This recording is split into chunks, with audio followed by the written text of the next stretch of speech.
बातमी ठाण्यामधून आहे। ठाण्यातील वर्तक नगर परिसरामध्ये भर रस्त्यामध्ये एक लोखंडी होर्डिंग कोसळलेलं आहे।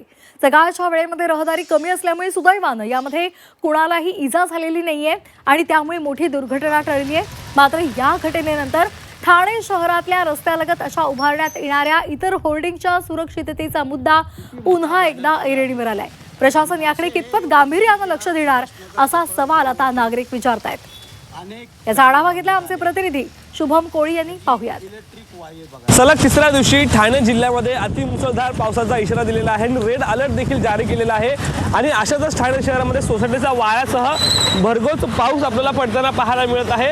आता एक झाडांसोबत जे ठाण्यामध्ये रस्त्यालगत असणारे मोठमोठे होल्डिंग्स आहेत ते देखील उन्मळून पडू या ठिकाणी लागलेले आहेत। आपण पाहू शकतो ठाण्यातील पोखरण नंबर 2 या ठिकाणी एक भली मोठी होल्डिंग्स रस्त्यालगत पडलेली आहे। कोणतीही जीवितहानी या ठिकाणी झाली नसली तरी मोठी दुर्घटना या ठिकाणी टळल्याचं बोललं जात आहे।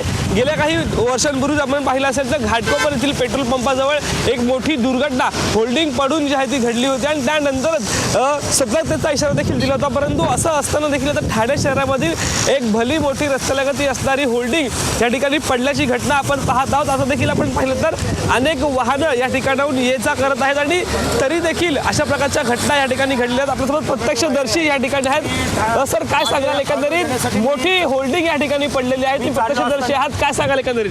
मी चाललो असताना आपला ह्या रोडनी चाललो असताना माझ्या समोर एक रिक्षावालाची गाडी रिक्षावाल्याने त्यांनी कट मारला आणि तो होर्डिंग त्याला दिसल्यानंतर तो रिक्षावाला कट मारला। मी ते मागे होतो, माझ्या समोर हा बॅनर पडत आहे।